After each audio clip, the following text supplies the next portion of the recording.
Merci Alain pour cette invitation et avoir le plaisir de vous présenter les résultats que nous avons obtenus sur l'étude de la tolérance B périphérique, centrale et périphérique. Alors je vais essayer de faire la présentation en français. De temps en temps, je risque de déraper et d'avoir peut-être quelques mots en anglais, mais je vais essayer de m'y tenir.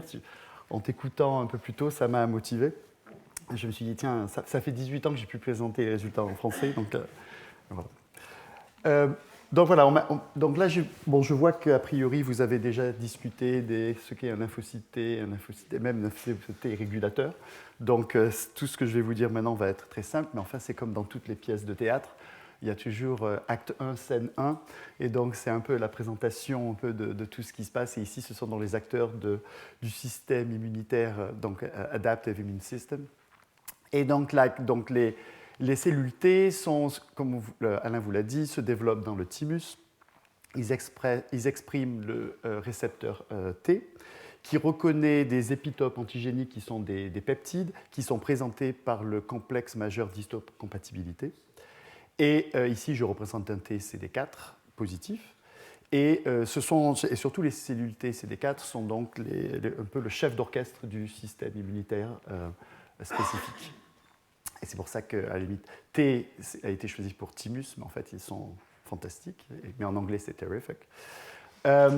Mais vous voyez aussi que l'autre bras du système immunitaire adaptif sont les cellules B, qui, eux, se développent dans la moelle osseuse. Alors, le B, en fait, ce n'était pas pour bone marrow, c'est parce que ça a été identifié chez l'oiseau, et c'était, je crois, c'est la bursa, donc la bourse de Fabricius.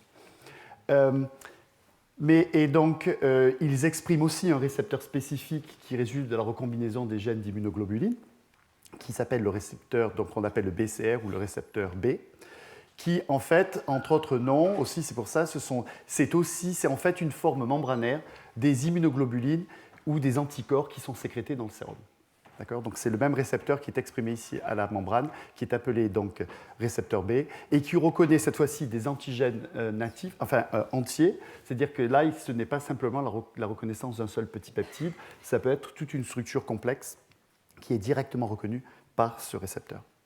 Alors c'est pour ça, mais B, on peut dire qu'ils sont beaux, et ici en anglais, donc c'est beautiful, brave ou beneficial, puisque donc ils sont ouais, exactement. On essaie de.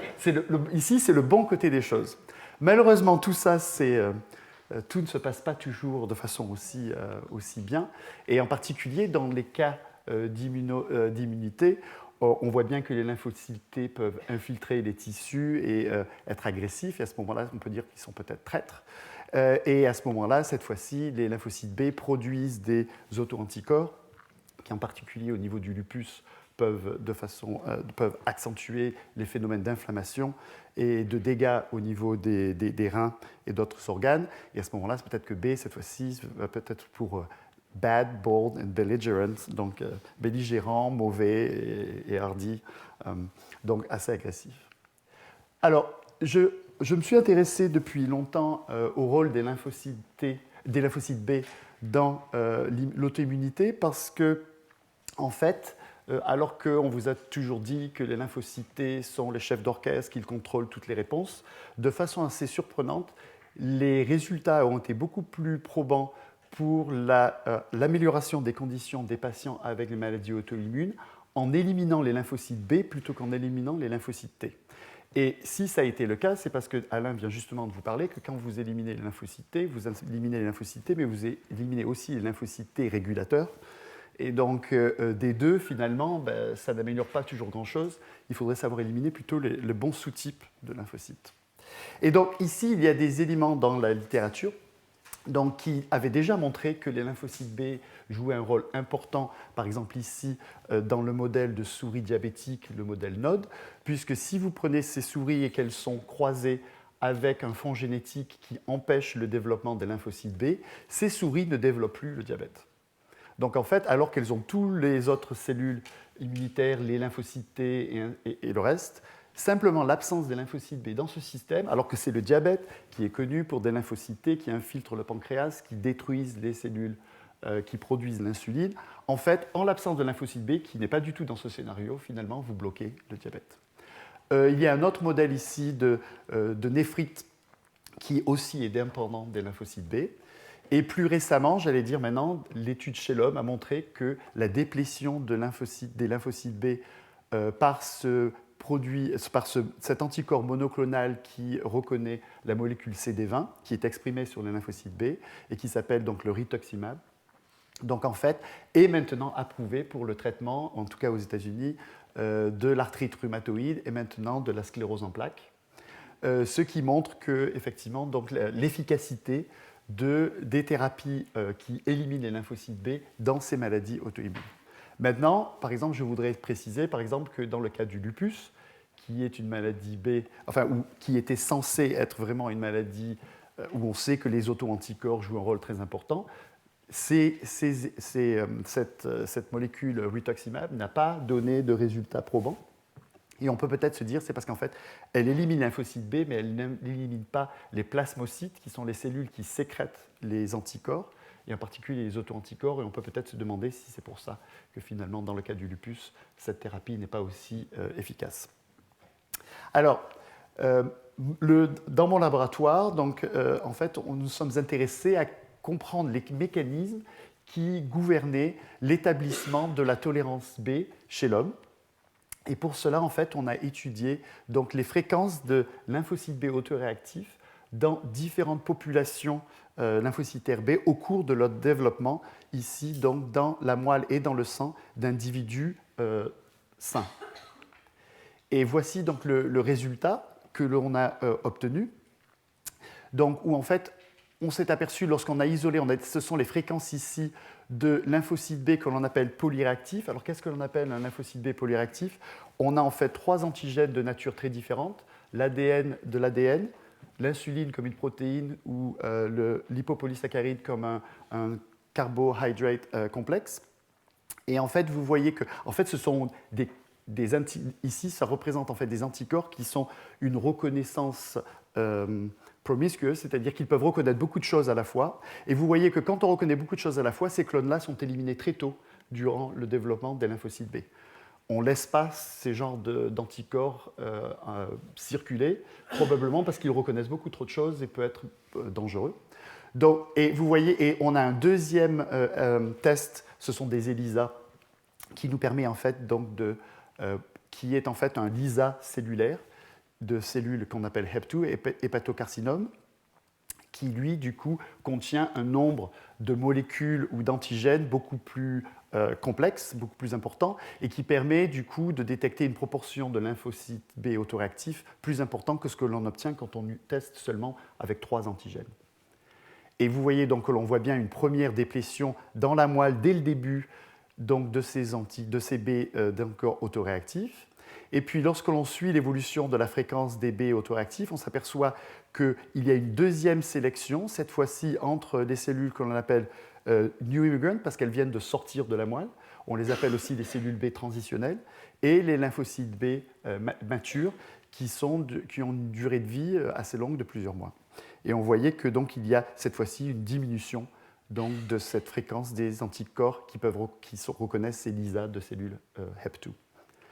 Donc, évidemment, maintenant, dans la plupart des situations que je vais vous présenter, on a accès simplement au sang, on n'a pas accès à la moelle des patients. Mais vous voyez que, bon, évidemment, pour déterminer si le deuxième checkpoint ici, étape de contre-sélection, est fonctionnel, on a les deux populations qu'il nous faut. Mais puisque toute la polyréactivité est purgée et éliminée dans la moelle, si en fait on observe une augmentation de la polyréactivité dans les cellules transitionnelles, donc New Immigrant, en fait cela voudra dire que en fait, le premier checkpoint, le Central B-cell checkpoint, est défectif. Donc rien qu'en ayant le sang, on pourra déterminer à la fois si l'étape de contre-sélection centrale et périphérique est fonctionnelle.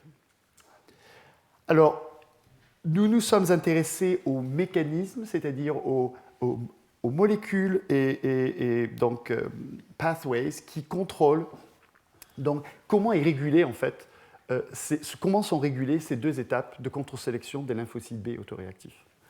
Et en fait, on s'est tourné très tôt, en fait, même durant ma thèse déjà, on avait commencé à établir des collaborations avec le groupe d'Alain.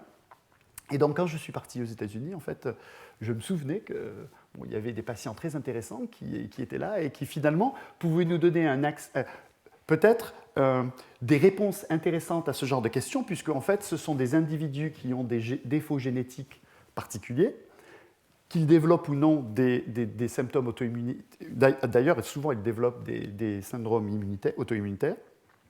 Mais que ce soit le cas ou pas, c'est une très bonne méthode pour regarder si ce gène-là n'est pas fonctionnel. Est-ce que du coup, on a encore une étape de contre-sélection dans la moelle ou en périphérie qui est fonctionnelle ou pas?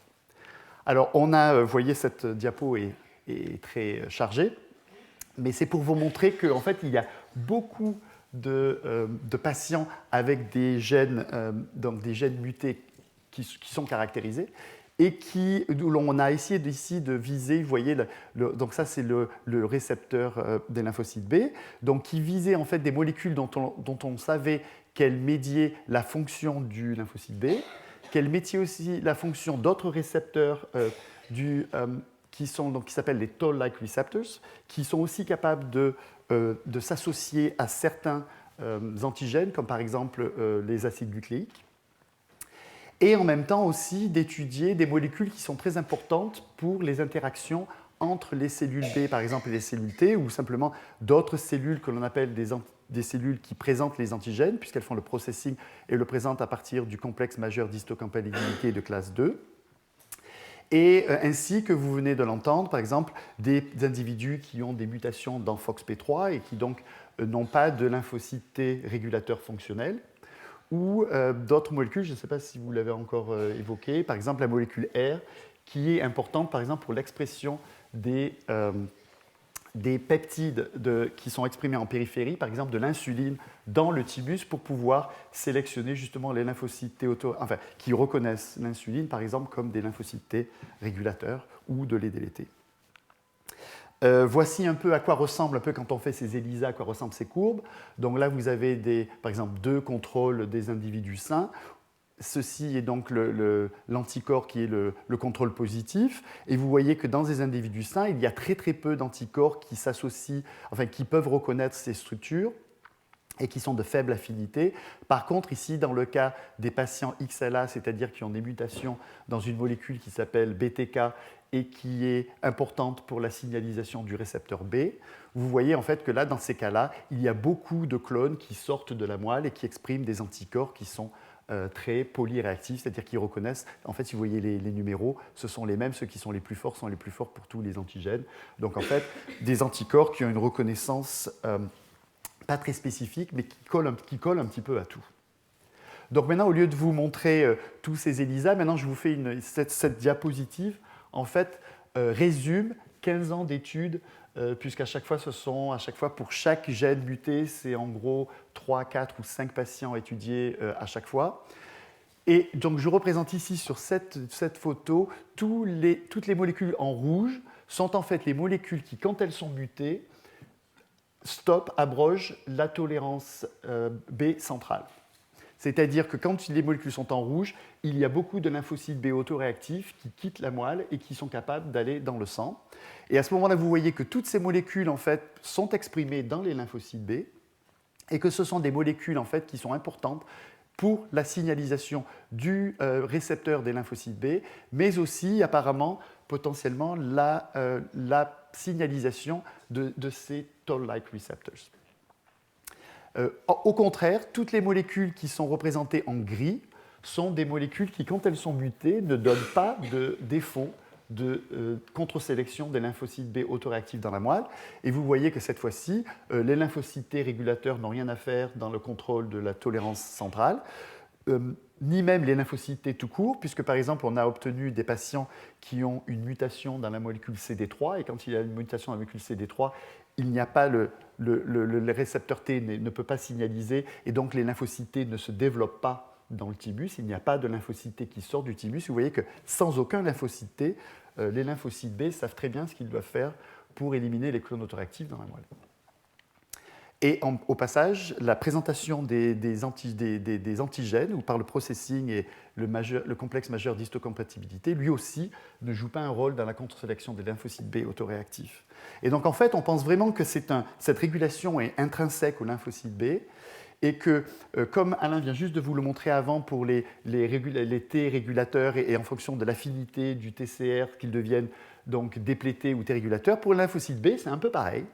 Sauf que cette fois-ci, donc dans une situation normale, il y a un seuil au-dessus duquel, si le lymphocyte B exprime un récepteur autoréactif, cette fois-ci, en fait, il va s'associer à un auto-antigène et il va signaliser le lymphocyte B immature dans la moelle et dire « je reconnais quelque chose ». Et à ce moment-là, il y a induction de mécanismes de tolérance centrale, en particulier ce qu'on appelle le récepteur editing, c'est-à-dire que le lymphocyte B va continuer à réarranger ces gènes des chaînes légères pour essayer en fait de changer la chaîne légère pour que quand elle s'associe à la chaîne lourde, en fait, elle va éliminer l'autoréactivité. Mais en fait, ce qui se passe dans ces patients que je vous ai montrés qui ont des défauts de lymphocyte B, enfin de signalisation du BCR et des Toll-like receptors, en fait, quand l'auto-anticorps, cette fois-ci qui est exprimé à la surface du lymphocyte B immature, s'associe aux auto-antigènes, en fait, il n'y a pas d'induction de signal, donc le lymphocyte B immature ne sait pas qu'il est autoréactif, puisqu'il n'y a pas de signal qui lui dit d'induire ces mécanismes de tolérance. Et en fait, vous voyez qu'il y a une grande tranche, donc une grande proportion maintenant de lymphocytes B autoréactifs, qui, au lieu d'être éliminés, en fait, restent dans le répertoire et en fait sortent de la moelle. Alors, je vais vous montrer, est-ce que l'on peut en fait corriger ces défauts? Alors, je vais vous montrer un exemple que ça peut être le cas. Et en particulier, c'est par les modèles de thérapie génique. Et ici, je vais vous présenter ça dans le cas des patients SCID avec mutation du gène ADA. Donc, ces individus sont des enfants qui souffrent donc d'un défaut sévère très rare et qui résulte en fait par l'absence de développement de lymphocytes T, B et NK. Donc vous voyez, et sans lymphocytes T, c'est le cas des enfants bulles, c'est-à-dire qu'ils sont susceptibles à toutes sortes d'infections parce qu'en fait, ils n'ont pas de système immunitaire adaptif qui leur permette de pouvoir lutter contre tout type d'infection. Et en fait, ce système est dû au fait que cette enzyme ADA est en fait une enzyme qui processe un métabolite qui est pour les acides nucléiques. Et en l'absence de cette enzyme, en fait, le substrat s'accumule et en fait est toxique et tue les lymphocytes T et B qui se développent. Et c'est pour ça que donc, vous vous retrouvez avec un système qui n'a ni T ni B. Et donc le peu de lymphocytes B qui se développent dans ces individus, lorsque nous avons fait les études, donc avant thérapie génique, vous voyez qu'en fait, il y a une très grande fréquence de clones polyréactifs donc, qui sortent de la moelle qu'on perd au contrôle où il y en a très très peu. Vous voyez ici que la moyenne est aux alentours de 25%. Mais surtout, ce qui est particulièrement remarquable, vous voyez, c'est que vraiment ce qui fait la spécificité, j'allais dire, de la tolérance centrale, c'est vraiment l'élimination des spécificités, des reconnaissances des structures nucléaires. Et vous voyez que dans les individus normaux, il n'y a quasiment aucun clone qui sort et qui est capable de reconnaître des structures nucléaires, par exemple comme l'ADN ou les ARN. Alors que vous voyez que dans le cas de ces patients SCID-ADA, vous voyez qu'il y a une très grande proportion de clones nucléaires. Et vous voyez que quand on fait les marquages de cellules pour regarder ce que ces anticorps reconnaissent, vous voyez qu'on reconnaît très bien les noyaux. Et à chaque fois, vous voyez que ces noyaux ont des patterns de reconnaissance différents, ce qui montre que ce sont différents antigènes qui sont reconnus à chaque fois par tous ces clones. Et pourquoi est-ce que cette spécificité antinucléaire en fait, est éliminée dès le début dans la moelle? C'est parce qu'en fait, je vous ai dit que les lymphocytes B expriment ce qu'on appelle des Toll-like receptors, qui en particulier le Toll-like receptor 7 et 9. Et ces Toll-like receptors sont en fait des corécepteurs qui sont capables de reconnaître les acides nucléiques par eux-mêmes. Et donc en fait, si le lymphocyte B exprime un anticorps qui reconnaît ces molécules, le jeu de cross-linking, donc d'association du BCR et du TLR, va faire que ces lymphocytes B vont être très très bien activés et vont en fait développer probablement des modèles auto-immuns. Donc c'est pour ça que vous voyez qu'il y a vraiment délétion de tous ces clones dès le début dans la moelle. Et par exemple ici on a montré que, je vous ai dit que puisque en fait, comment est-ce que ADA en fait, induit des défauts de tolérance centrale. Je vous ai dit que ce sont le récepteur B et les récepteurs, donc les toll-like receptors, qui sont importants pour l'établissement de la tolérance B. Et ici, on a pris des lymphocytes B normaux et on les a incubés avec de plus en plus grande concentration d'une molécule qui inhibe la fonction de l'enzyme ADA. Et vous voyez que quand on inhibe au plus la fonction ADA, vous voyez en fait que vos lymphocytes ne répondent plus, ces anti-IgM ne répondent plus au récepteur B, ne répondent plus non plus au toll-like receptor. CpG, c'est le ligand pour TLR9 et guanidinine, un ligand pour TLR7. Donc vous voyez que en fait, quand ce substrat toxique s'accumule dans les cellules ne sont plus capables, la signalisation du récepteur B et des toll-like receptors ne marche plus, ce qui probablement résulte donc dans les défauts de tolérance centrale que je viens de vous présenter. Alors, la thérapie génique, qu'est-ce que c'est ici? Bon, c'est une petite diapo, je pense que vous en avez tous déjà entendu parler avec toutes les émissions du Téléthon. En fait, ici, dans ce cas-là, donc, il s'agit d'un rétrovirus qui va en fait apporter une copie fonctionnelle du gène ADA. Et en fait, on prélève dans l'enfant donc ces cellules souches et on va les infecter par ce virus qui va faire qu'en fait, on va redonner à ces cellules en fait une copie fonctionnelle de ce gène qui normalement, sinon, ne marche pas. Et en fait, ce qui va se passer, c'est qu'en regreffant les cellules souches qui ont été, certaines d'entre elles ont été corrigées par ces rétrovirus, en fait, maintenant, les lymphocytes B et T, et ainsi que les autres cellules du sang, vont se développer et vont maintenant, cette fois-ci, pouvoir exprimer un gène fonctionnel ADA. Et donc, lorsqu'on l'a regardé, ce que l'on voit, c'est que après donc, thérapie génique, vous voyez qu'en fait maintenant, ça c'est la zone où il y a des lymphocytes T dans les individus normaux. Donc on commence par des lymphocytes T qui sont absents. Et vous voyez qu'après thérapie génique, les lymphocytes T apparaissent chez ces individus et peuvent arriver à des niveaux moyens.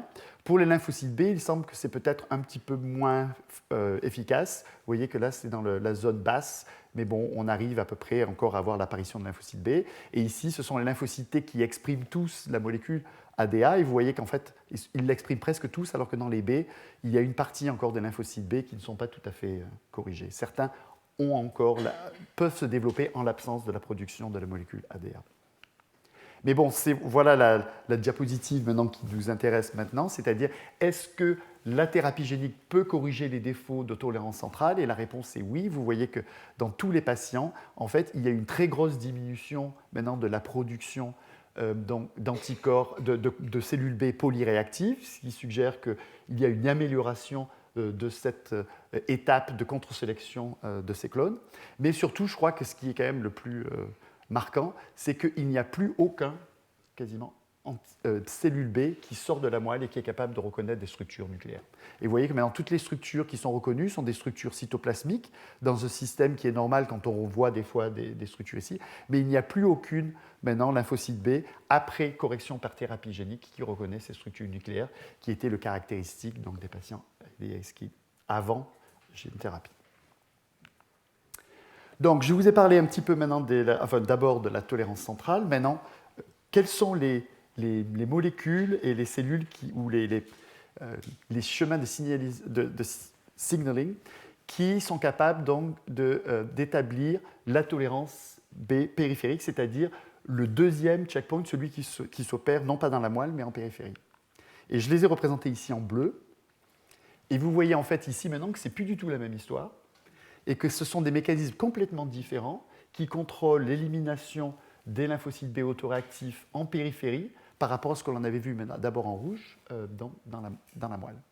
Et en particulier, ce que vous voyez, c'est que ce sont surtout des molécules qui ont l'air d'impliquer les lymphocytes T, c'est-à-dire que les lymphocytes T, puisque CD3 est essentiel pour le développement de lymphocytes T, et maintenant vous voyez que ces individus, s'il n'y a aucun lymphocyte T, cette fois-ci, les lymphocytes B autoréactifs s'accumulent en périphérie. Ce qui démontre que les lymphocytes T sont responsables, en fait, préviennent en fait, l'accumulation de lymphocytes B en périphérie. Et ce ne sont pas n'importe quels lymphocytes T. Je vais vous montrer d'autres évidences qui suggèrent qu'en fait, ce sont les fameux lymphocytes T régulateurs, dont justement Alain, c'est pour ça que le timing est parfait. Ce sont en fait ceux-là qui, on pense, ont un rôle justement pour prévenir et évitent la production de lymphocytes B autoréactifs en périphérie. Et voilà par exemple ici l'exemple donc, de 4 patients qui ont des mutations dans le gène FOXP3, d'accord, donc qui sont des patients qu'on appelle IPEX. Et donc vous voyez que c'est peut-être ici, le résumé est ici, vous voyez que tous les individus sains donc, contre-sélectionnent en périphérie toute une partie des lymphocytes B autoréactifs qui avaient évité la tolérance, qui avaient échappé à la tolérance centrale. Mais vous voyez que dans le cas des patients qui ont des mutations de FOXP3, en fait, cette contre-sélection ne s'opère pas. Et c'est même plus qu'elle ne s'opère pas. Vous voyez que ce que je vous avais dit, c'est-à-dire que les lymphocytes B polyréactifs sont éliminés dans la moelle, cette fois-ci, dans les patients IPEX, ils réapparaissent en périphérie, ce qui suggère que c'est pas simplement, cette deuxième étape n'est pas simplement d'éliminer des lymphocytes B autoréactifs, mais peut-être encore plus de prévenir une sélection positive, c'est-à-dire apparemment les lymphocytes B autoréactifs semblent avoir un avantage de sélection en périphérie si les lymphocytes T régulateurs ne sont pas fonctionnels. Par contre, vous voyez qu'il n'y a pas de réémergence des clones antinucléaires. Ils étaient bien éliminés dans la moelle, ils ne réapparaissent pas en périphérie, et il n'y a pas d'anticorps antinucléaires sécrétés dans ces patients qui n'ont pas de T régulateur fonctionnel. Donc, tout ce que je vous ai montré ici, ça nous a donné un peu des indices, ce qui contrôlait la tolérance B centrale, ce qui contrôle la contre-sélection des lymphocytes B en périphérie, mais ce qui nous intéressait quand même au début, notre question au départ dans le labo, c'était quand même de savoir, dans le cas des maladies, de patients qui ont des maladies auto-immunes, on sait qu'il y a production d'auto-anticorps, on sait qu'il y a production de lymphocytes B autoréactifs, mais est-ce que ces lymphocytes B autoréactifs dérivent de défauts de ces étapes de contre-sélection, que ce soit dans la moelle ou en périphérie, ou est-ce qu'ils sont générés par des mécanismes de mutation somatique qui s'opèrent normalement dans les centres germinatifs et beaucoup plus tard durant le développement des lymphocytes B. Alors, encore donc, une diapo de résumé.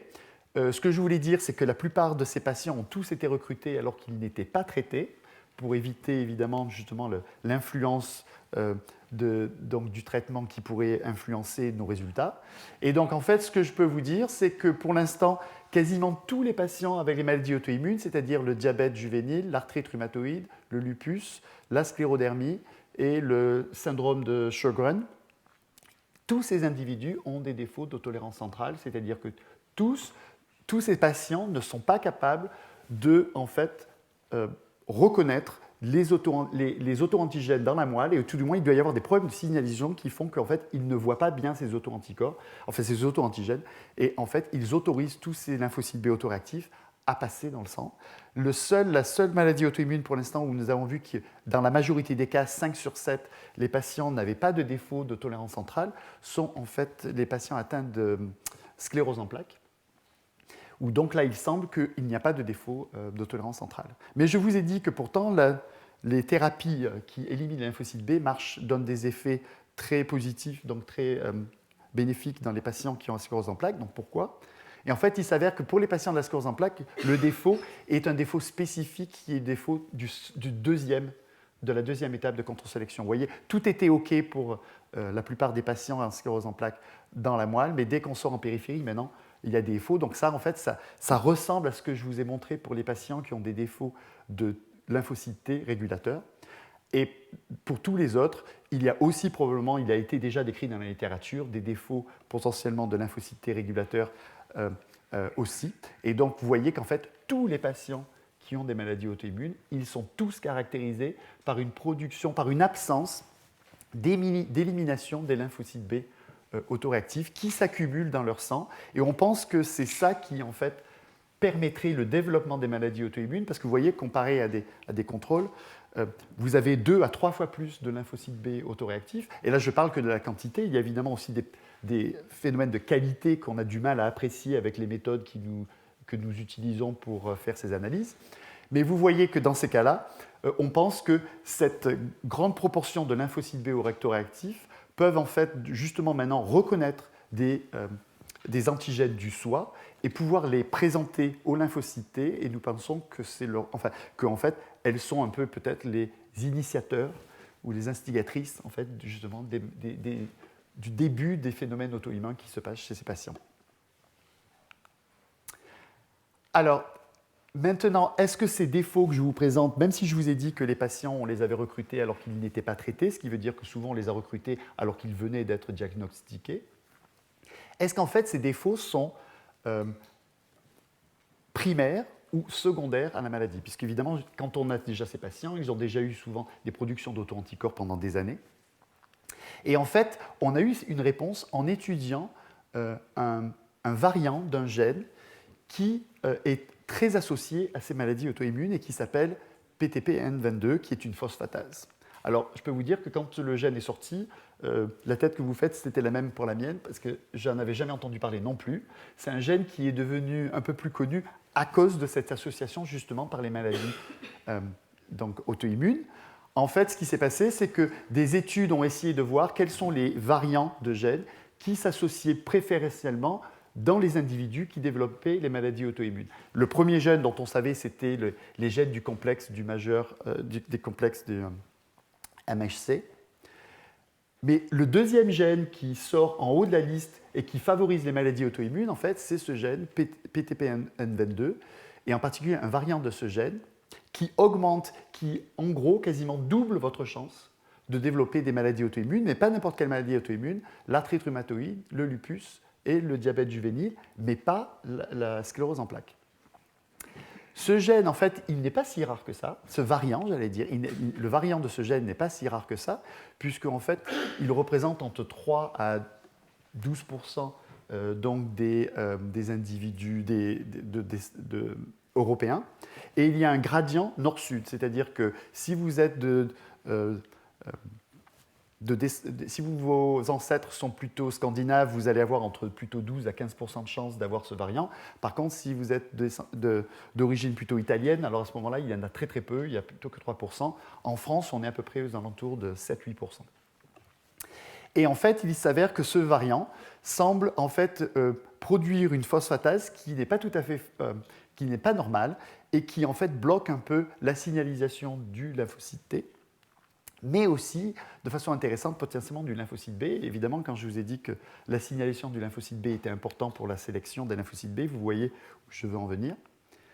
C'est qu'en fait, maintenant, on a donc recruté des individus asymptomatiques qui ont l'air sains. On a isolé le lymphocyte B, on a fait la même étude que l'on a fait auparavement pour les malades, ici, diabète de type juvénile, qui portent l'allèle, donc le risque allèle, le variant qui est associé aux maladies, c'est le T, le C, c'est l'allèle commun qui ne donne pas de phénotype, et vous voyez que cette fois-ci, il suffit d'avoir une seule copie de ce variant pour avoir des lymphocytes B qui sont aussi autoréactifs que quand vous avez des individus qui ont le diabète ou l'arthrite rhumatoïde. Et vous voyez que les deux étapes de contre-sélection sont affectées, que ce soit les cellules qui sortent de la moelle et qui sont très enrichies en clones polyréactifs, ou que ce soit les cellules qui s'accumulent dans le compartiment mature naïf, et où là, vous voyez qu'il y a une élévation de la fréquence des clones qui reconnaissent le LISA des cellules HEP2. Donc, ces individus, en fait, la majorité ne développent jamais de maladie auto-immune. Certains d'entre eux ont dépassé maintenant la soixantaine, ils n'ont pas d'auto-anticorps, ils n'ont pas de maladie auto-immune. Donc c'est pour vous dire que même en ayant des fréquences de lymphocytes B autoréactifs élevées, vous pouvez vivre de façon tout à fait normale et ce n'est pas pour autant que tous les individus vont développer des maladies auto-immunes. Mais vous voyez que comme ces défauts en fait, sont là chez ces individus sains où ils n'ont pas de maladie auto-immune, cela suggère très fortement qu'en fait ces défauts de sélection ou d'élimination des lymphocytes B autoréactifs dans les maladies auto-immunes, en fait, précèdent le développement de ces maladies, puisqu'en fait, elles sont déjà existantes dans ces individus pour lesquels, la plupart du temps, il ne se passera rien. Alors, quand on a fait ces études, il y avait toute une liste donc, de gènes. Ça, c'était le gène qui est, au passage, gène numéro 2. Au passage, pour vous dire que ce gène-là est quand même très intéressant, parce que, par exemple, le gène FOXP3 contrôle l'expression de ce gène. Donc vous voyez déjà que ce n'est pas un gène anodin, ce n'est pas un gène qui... Dans les T, ce gène est exprimé dans les lymphocytes B, dans les lymphocytes T, et vous voyez qu'en particulier pour le développement des lymphocytes T régulateurs, il est très clair que ce gène PTPN22 va jouer un rôle potentiellement important justement dans la sélection, on pense, du répertoire donc des récepteurs T des lymphocytes T régulateurs.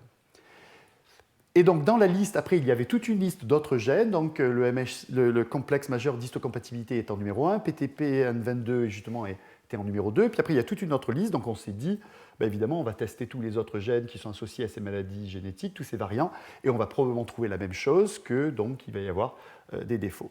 Et en fait, il s'est avéré que quand on a regardé toutes les autres listes, on a commencé à génotyper nos individus sains qu'on avait déjà analysés, et on s'est avéré que ces individus, en fait, ils étaient déjà porteurs de ces variants, même homozygotes pour ces variants, ce qui suggère qu'en fait ces variants, par eux-mêmes, tout seuls, ne sont pas capables d'induire les défauts de contre-sélection des lymphocytes B que l'on trouve associés aux maladies auto-immunes. Donc on s'est dit, si vous croyez les gens qui ont fait toutes ces études, ils vous disent, mais ces variants, en fait, ceux-ci, malgré tout, ils avaient une pénétrance qui était beaucoup plus faible. Le risque que ces variants confèrent pour développer les maladies auto-immunes était beaucoup plus faible que celle, par exemple, pour le gène PTPN22. Donc, ils vous disent qu'il faut que vous ayez une accumulation de ces chances pour développer, pour que finalement, la somme de tout va faire que vous allez peut-être avoir maintenant des risques. Et on a commencé maintenant à trouver un individu sain qui était homozygote pour les variants, pour le gène BLK et BANK1, qui sont des gènes dans la signalisation du récepteur B. Et vous voyez que même l'accumulation de ces défauts n'induit toujours pas de défaut de sélection B. Donc, en fait, pour avoir cette association, c'est déjà moins de 0,5% de la population. Il y a quasiment 5% de maladies auto-immunes. Donc, il faut rajouter encore beaucoup d'autres allèles potentiellement pour voir le défaut. Donc, je commence à douter que... Parce que ces gènes qui sont identifiés, ces variants qui sont identifiés, en fait, sont des variants qui sont censés être communs dans la population, c'est-à-dire que pour eux, pour que les gens puissent les détecter, il faut qu'il y ait au moins une fréquence de 5% dans la population. Donc, je commence à douter qu'en fait, il y a un variant qui soit assez commun, à part celui dans le gène PTPN22, qui puisse à lui seul donner les défauts de sélection B dont je viens vous parler.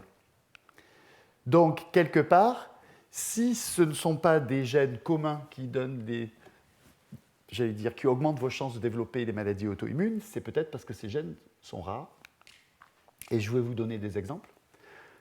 L'avantage, vous voyez, c'est que quand on a étudié donc, les malades avec les maladies génétiques dont je vous ai parlé, c'est qu'effectivement, quand vous étudiez leurs parents, donc ils ont en général, la plupart de ces défauts sont des défauts où il faut que les deux allèles, ce sont la plupart du temps des défauts récessifs, c'est-à-dire qu'il faut que les deux allèles soient non fonctionnels pour voir les maladies. Et donc, en fait, pour trouver si un seul allèle donne un phénotype, en fait, il n'y avait qu'à analyser les parents de ces individus, puisque les parents sont porteurs de la mutation, mais comme les parents ont une copie du gène sain, donc ils n'ont pas les maladies par lesquelles sont accablés leurs enfants. Mais vous voyez que tous ces individus qui, la plupart du temps, sont normaux, asymptomatiques, ont des défauts de contre-sélection des lymphocytes B quasiment aussi importants que quand on regarde quand les deux variants, les deux gènes, enfin les deux allèles sont mutés. Ça, c'est pour la maladie CD19. Ici, je vois qu'il y a un problème de compatibilité, c'est la seule diapo où j'ai de problème. Ça, c'est pour le gène TACI, et c'est exactement la même chose. Même pour le gène AID, pareil, donc là, on voyait que donc, les porteurs sains hétérozygotes, il semble même qu'il y a une sorte de dosage, c'est-à-dire que si vous avez une copie non fonctionnelle, vous commencez à avoir plus de lymphocytes B autoréactifs qui sortent de la moelle. Si vous avez deux copies non fonctionnelles, il y en a encore plus qui sortent de la moelle. Donc c'est pour vous dire que finalement, maintenant on a des résultats préliminaires qui suggèrent que être hétérozygote pour une mutation d'un allèle, par exemple de IRAK4, donc IRAK4 ou MYD88, donc MYD88, vous donne exactement ce phénotype-là aussi. Donc en fait, on commence à avoir beaucoup d'exemples que des mutations rares qui donnent des pertes et qui probablement résultent de ce qu'on appelle les haploinsuffisances, c'est-à-dire les haploinsufficiency, c'est-à-dire avoir un seul gène fonctionnel n'est peut-être pas suffisant, vous ne produisez pas assez de la protéine en fait, pour pouvoir totalement établir la fonction que cette protéine normalement A dans la cellule. Bon, je vais passer ça.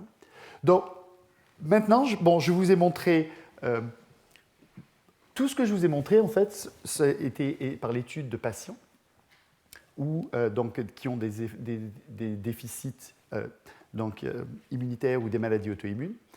Mais en fait, tout ce que je peux pour l'instant vous avoir montré, ce sont des corrélations. C'est-à-dire que je sais qu'il y a un gène défectueux, on voit qu'il y a des défauts, ou les individus ont des maladies auto-immunes et on voit des défauts de sélection des lymphocytes B, mais je n'ai jamais pu vous démontrer que c'est vraiment ce défaut qui induit le phénotype que l'on voit. Et donc, pour essayer de répondre à ces questions et essayer de comprendre encore mieux les mécanismes qui gouvernent la contre-sélection des lymphocytes B autoréactifs, on s'est tourné sur des modèles de souris humanisées qui pourraient essayer de recréer en fait ces étapes de contre-sélection. Et on s'est en fait intéressé, on a essayé d'étudier 2 modèles de souris humanisées. Alors, qu'est-ce que sont les souris humanisées? En fait, on collecte, on enrichit les cellules souches à partir de foie fœtal humain ou de moelle fétale humaine.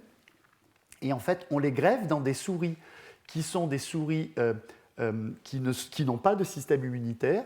Ici, NSG, c'est l'abréviation pour Non-Skid Common Gamma Chains. Donc, ces souris n'ont ni lymphocyte T, ni lymphocyte B, ni cellules NK.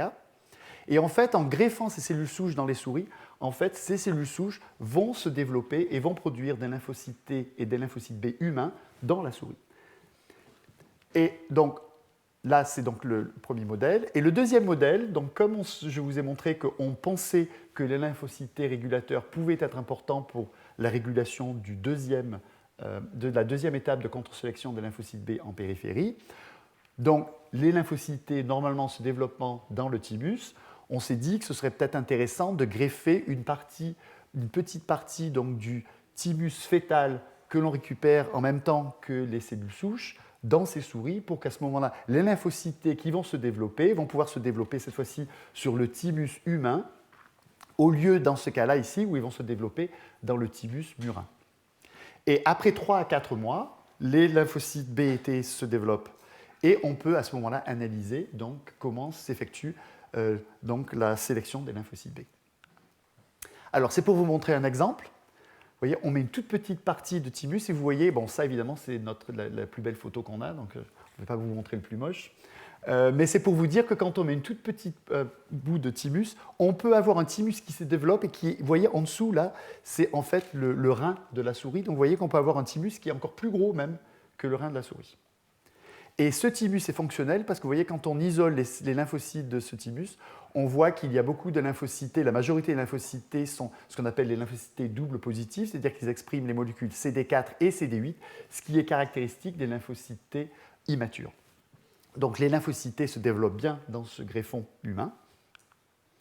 Et si maintenant on regarde donc, comment s'établit la tolérance B centrale, ce que l'on s'en aperçoit, c'est qu'en fait, vous voyez que tout se passe très très bien, que vous ayez greffé le thymus humain ou pas. C'est-à-dire que les lymphocytes B humains qui se développent dans les os donc, de souris, a priori, voient très bien les auto-antigènes et savent très bien ce qu'elles ont à faire sans avoir besoin d'avoir d'aide de quoi que ce soit. Et donc les lymphocytes B qui sortent donc, et qui s'accumulent dans la rate de ces souris, vous voyez, ont été tout à fait normalement, les clones autoréactifs ont été normalement purgés et tout est tout à fait normal. Ça, c'est un deuxième test. Et en fait, il semble même qu'il y a un petit peu moins de réactivité contre les molécules HEP2, mais ça, c'est dû à un biais de répertoire en fait, qui ressemble un petit peu à un répertoire un peu plus fœtal. Maintenant, ce qui est intéressant, on s'est dit, donc je vous ai dit, est-ce qu'on pouvait utiliser ce système pour mimer les défauts que l'on a vus de sélection dans les patients qui ont des maladies auto-immunes. Donc pour ça, on a récupéré des cellules souches d'un patient qui a un lupus. Et donc la patiente a donné de la moelle, on a isolé les cellules souches et on les a greffées dans ces souris.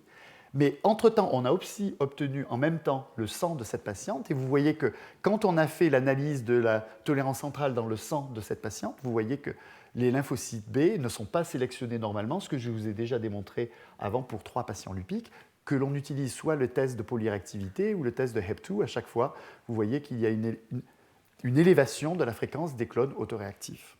Et maintenant, je vais vous montrer, quand les lymphocytes B se développent dans les souris humanisées, eh bien, on observe exactement la même chose. C'est-à-dire que quand on transplante les cellules souches dans ce modèle-là, les lymphocytes B qui se développent aussi mal que quand elles se sont développées dans le patient.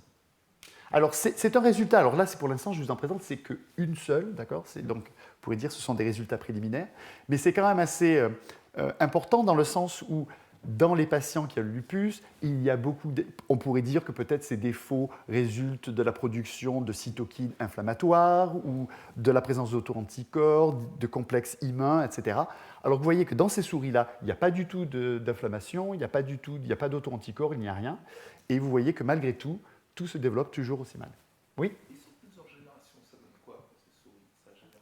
Alors, effectivement, donc on ne sait pas si ce sont dus à des défauts. Par exemple, je vous ai montré que... C'est peut-être qu'on a mis à l'environnement au stress, chaque individu.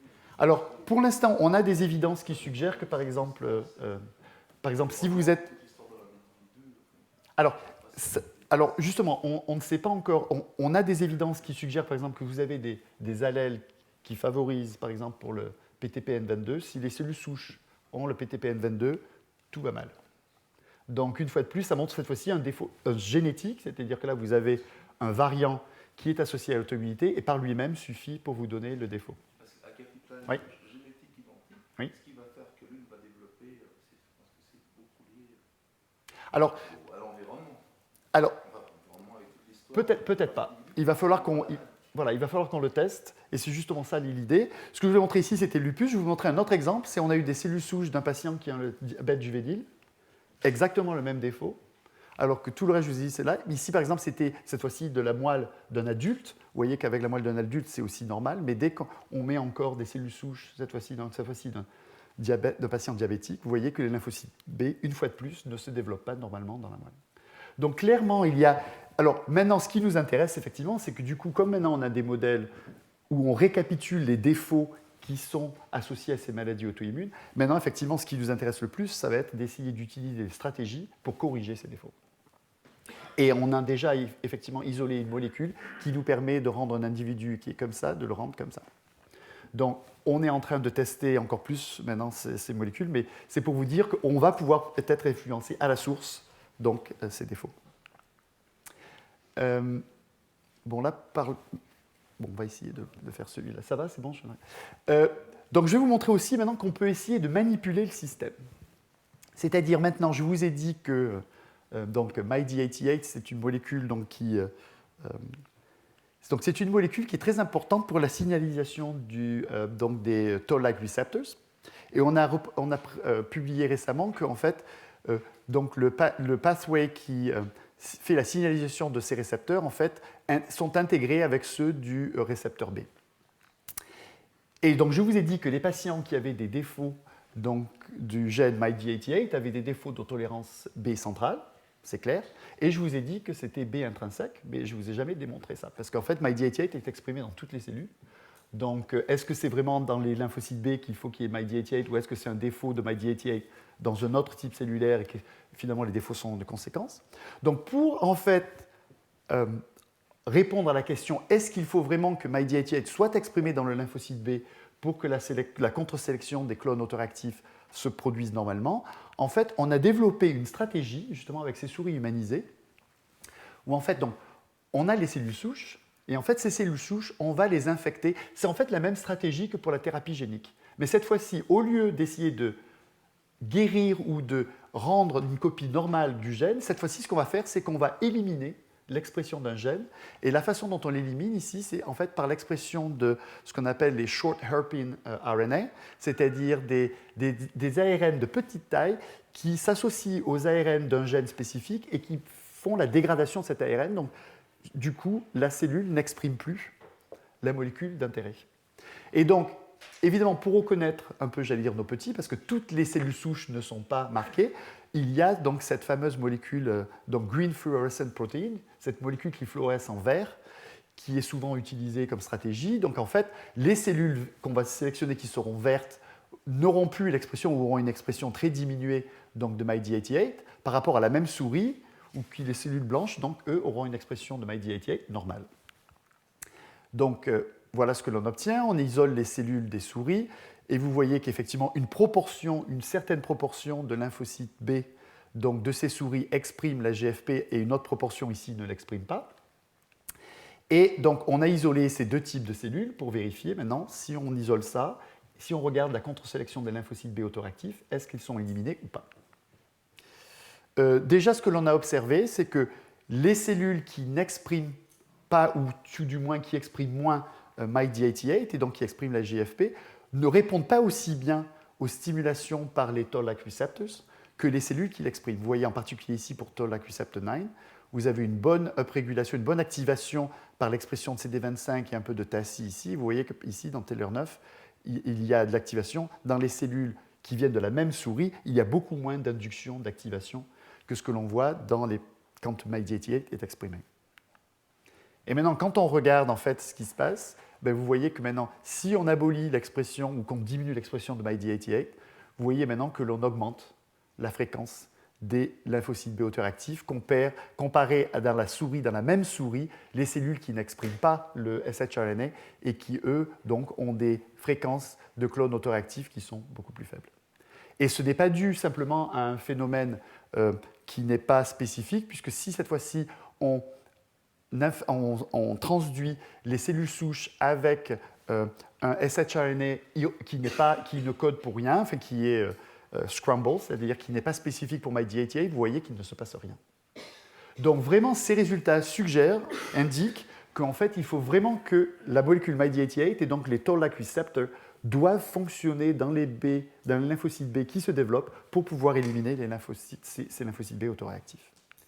Donc ça, c'est pour la polyréactivité. Pareil, on voit donc une augmentation de la polyréactivité quand MyD88 est éliminé. Maintenant, est-ce qu'on arrive, par ces modèles de souris humanisées, à récapituler la deuxième étape de contre-sélection des lymphocytes B, c'est-à-dire celle qui s'opère en périphérie et qui semblait être contrôlée par les lymphocytes T régulateurs. Et alors là, tout dépend de la présence d'un thymus humain. Vous voyez ici, donc ici chaque point est une souris qui a été greffée par un donneur différent. Donc vous voyez, c'est 5 donneurs différents. Et cette fois-ci, vous voyez que s'il y a un thymus humain dans ce modèle, donc il n'y a pas d'accumulation de lymphocytes B autoréactifs en périphérie. Par contre, les mêmes cellules souches qui se développent cette fois-ci dans un thymus de souris ne sont pas capables de prévenir l'accumulation des lymphocytes B autoréactifs. Et vous voyez cette fois-ci, une fois de plus encore, je pense que c'est vraiment de prévenir une sélection positive de ces lymphocytes B, parce que vous voyez au début, tout est pareil, puisque tout ce qui sort de la moelle est exactement identique entre les deux.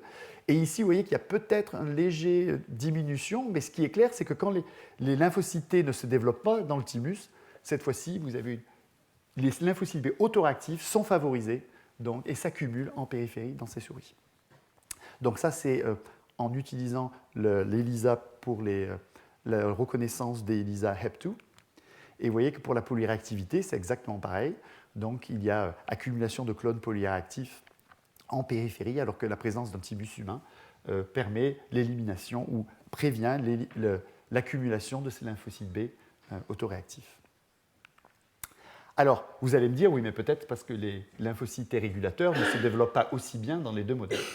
Alors, il ne semble pas que ce soit le cas, parce que quand on regarde la fréquence des lymphocytes T régulateurs, vous voyez qu'il y ait un thymus humain ou pas, la fréquence est à peu près la même dans les deux, que l'on regarde par certains marqueurs ici, que l'on regarde ici. Et on voit même que l'expression de FOXP3 donc, semble même un petit peu meilleure dans ces souris humanisées que ce que l'on voit même dans les lymphocytes T régulateurs que l'on isole directement dans le sang d'individus sains. Quand on regarde un peu de plus près, une fois de plus, on voit que certains marqueurs très spécifiques, ou tout du moins qui permettent l'identification des T régulateurs, semblent à peu près pareils, que ce soit donc ici pour CD25, CD128, 127. Pour CD45 il semble qu'il y en ait un petit peu plus dans ces cellules T régulateurs quand il n'y a pas de thymus humain, ce qui suggérerait que peut-être c'est un marqueur un peu d'activation, ou que ces cellules ont été activées. Et CTLA4, qui est aussi une molécule importante pour la suppression, semble très très bien activée, c'est ce qui suggère que ces lymphocytes T régulateurs sont activés. Mais pour l'instant, pas vraiment de différence entre qu'il y a une présence de thymus humain ou pas. Donc on a regardé la fonction de ces lymphocytes T régulateurs. Et là, une fois de plus, ce que l'on voit, c'est donc ici, voilà, comment ça se présente. On baigne les lymphocytes T dans le CFSE, c'est un colorant hydrophobe qui se met dans les membranes et qui fluoresce en vert. Et en fait, une fois qu'on va activer les lymphocytes T, et chaque fois que les lymphocytes T vont se diviser, en fait, vous allez perdre la moitié du colorant. Et donc, c'est pour ça qu'à chaque fois, c'est une échelle logarithmique. Donc, à chaque fois, ici, donc, les cellules ne sont pas divisées. Première division, deuxième division, troisième division, quatrième division. À chaque fois, vous perdez la moitié donc, de la fluorescence qui était apportée au début. Et en fait, vous voyez que quand on active les lymphocytes T, donc les lymphocytes T prolifèrent.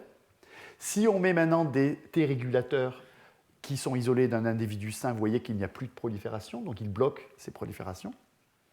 Si on prend les T régulateurs qui sont développés en présence d'un thymus humain, vous voyez qu'ils sont aussi bons, sinon même meilleurs, que ce qu'on a isolé d'un individu sain. Par contre, si on utilise les T régulateurs qui se sont développés sur un thymus de souris, vous voyez qu'ils ne suppressent rien du tout. Donc ils ne sont pas fonctionnels.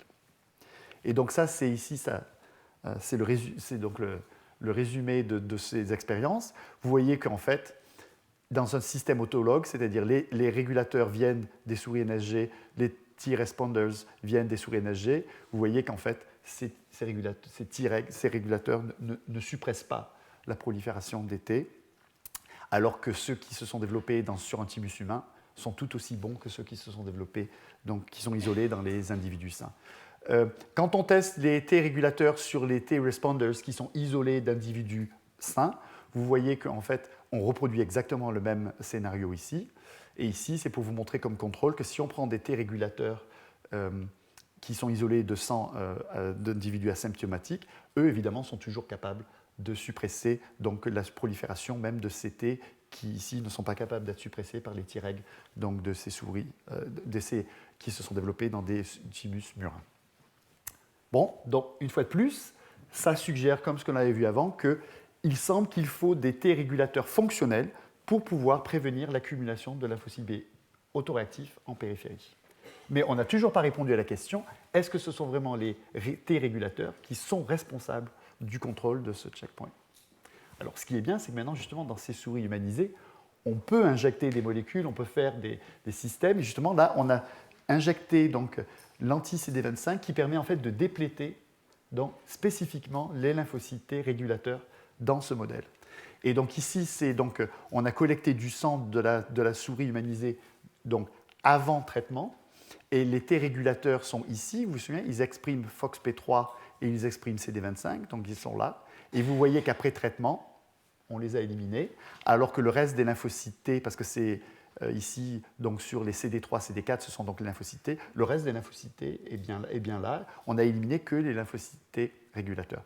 C'est une autre façon ici de les voir. Ils sont ici, quand on les déplète, ils n'y sont plus. Et en fait, après, quand on a sacrifié les animaux, on a pu regarder dans la rate, même aussi plus tard, et on ne les a toujours pas vus. Ici, c'est encore ici quand on gate par l'expression de FOXP3. Une fois de plus, ils n'y sont plus. Donc, on élimine les lymphocytes T régulateurs. Qu'est-ce qui se passe? Eh bien, ce qui se passe, c'est qu'on perd le deuxième checkpoint. Donc, les lymphocytes T régulateurs sont vraiment indispensables. Ce sont les lymphocytes T.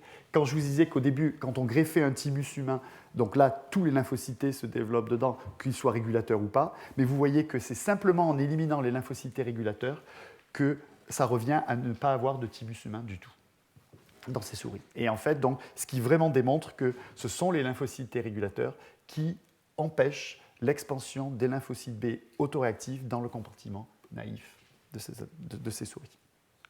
Donc ça, c'est par le deuxième test, la polyréactivité, pareil. Donc là, une fois de plus, ce sont les cellules souches proviennent de deux donneurs différents ici, et ils sont les mêmes que ce qu'on avait vu ici. Donc, je vais juste finir par quelque chose un petit peu plus technique. C'est les dernières diapositives. On voulait savoir qu'est-ce qu'il y a en fait qui fait que ces lymphocytes T régulateurs, pourquoi ne sont-ils pas fonctionnels quand ils se développent dans du thymus de souris? parce qu'a priori, je vous ai montré, ils se développent normalement, ou tout du moins, on a l'impression qu'ils se développent normalement, mais ils ne sont pas fonctionnels. Pourquoi ne sont-ils pas fonctionnels? Qu'est-ce qui ne va pas? Et donc, on a comparé, puisque les cellules souches sont les mêmes, on n'a pas de différence génétique, et donc on a comparé en fait les lymphocytes T qui sont ici, ce sont ceux qui sont suppressifs par rapport à ceux qui ne sont pas suppressifs. Et donc ici, on voit ce qui est bien exprimé ici en bleu, c'est donc l'augmentation des gènes ici en expression, et ici la statistical values. Et ce que vous voyez, c'est qu'en fait, il y a moins de gènes qui sont exprimés en fait, dans les bons lymphocytes T régulateurs, qu'au contraire, il semble qu'il y a beaucoup plus de gènes qui sont exprimés dans les lymphocytes T qui ne marchent pas bien. Et en fait, ce qui se passe, c'est qu'en fait, on pense qu'il faut qu'il y ait un établissement du contrôle. Donc, j'ai établi certains gènes.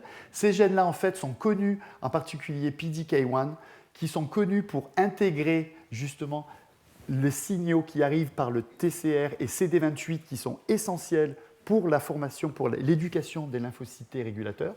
Donc, vous voyez que ces gènes sont uprégulés, donc sont augmentés dans les lymphocytes T régulateurs qui sont fonctionnels. Et ici, en plus, bon, c'est en rouge dans les deux, mais ici, s'ils sont en rouge, c'est parce qu'on les a... Non, on ne l'a pas validé, celui-ci. Ici, ce qui est intéressant, par exemple, ce gène BAC2. BAC2, c'est un gène très intéressant qui, en fait, est très important pour la stabilisation du phénotype des lymphocytes T régulateurs. Et en fait, BAC2 empêche, parce que vous voyez, les lymphocytes T réacteurs, Alain vous a dit, ils expriment des récepteurs T autoréactifs. Mais en fait, ces T régulateurs, s'ils étaient constamment stimulés, ces cellules T devraient être activées. Et en fait, justement, elles ne sont pas activables. Justement, on dit qu'elles sont dans un état qui sont un peu répressés. Et BAC2 joue un très grand rôle justement pour prévenir que ces lymphocytes T soient activés eux-mêmes. Et TCF7 est aussi un facteur de transcription très important pour la stabilisation des Treg. Par contre, vous voyez que dans les autres, on commence à exprimer des molécules qui normalement ne sont pas exprimées, comme des facteurs des chemokine receptors, ou même le complexe majeur de classe 2 qui commence à être très fortement activé. Et en fait, on a déjà même validé certaines de ces observations par flow cytometry, de ce que je vous ai montré. Par exemple, ici, TCF1 et LEF1, vous voyez ici dans les lymphocytes T régulateurs isolés du sang de contrôle, vous voyez, toutes les cellules sont double positives, et vous voyez que dans les cellules où les Treg qui dérivent des souris humanisées sont fonctionnelles, vous voyez qu'elles ressemblent beaucoup à ce qui est dans les individus asymptomatiques, alors que quand les Treg se développent dans le thymus murin, vous voyez que ces gènes ne sont pas induits proprement, et en fait, ils ne sont pas exprimés. Pareil ici, vous voyez une très forte expression de donc CXCR3 et CCR5 sur ces lymphocytes T régulateurs qui ne sont pas fonctionnels, alors que normalement ces molécules ne sont pas exprimées sur les T régulateurs, et ainsi de suite. Voilà, donc je finirai juste par cette diapositive. J'espère que je vous ai convaincu que en fait, ces deux checkpoints en fait, qui ne sont pas fonctionnels dans les patients et les maladies auto-immunes, en fait, la régulation de ces étapes de contre-sélection de clones autoréactifs, celle de la moelle en fait, est régulée de façon intrinsèque par les lymphocytes B et par l'association du récepteur B et du Toll-like receptor à des auto-antigènes, alors qu'au contraire, en périphérie, vous voyez que les lymphocytes B ne sont plus capables de savoir par eux-mêmes s'ils doivent être éliminés ou pas, et en fait, cette fois-ci, cette étape est régulée par les lymphocytes T régulateurs. Voilà, donc ça c'est toute l'équipe qui a fait tous les clonages. Et en particulier, j'allais dire, vous reconnaîtrez probablement les noms de certaines personnes, ce sont tous nos collaborateurs qui nous ont donc donné accès à tous les échantillons sanguins de tous ces patients avec les maladies auto-immunes ou donc des primary immunodeficiencies. Merci pour votre attention.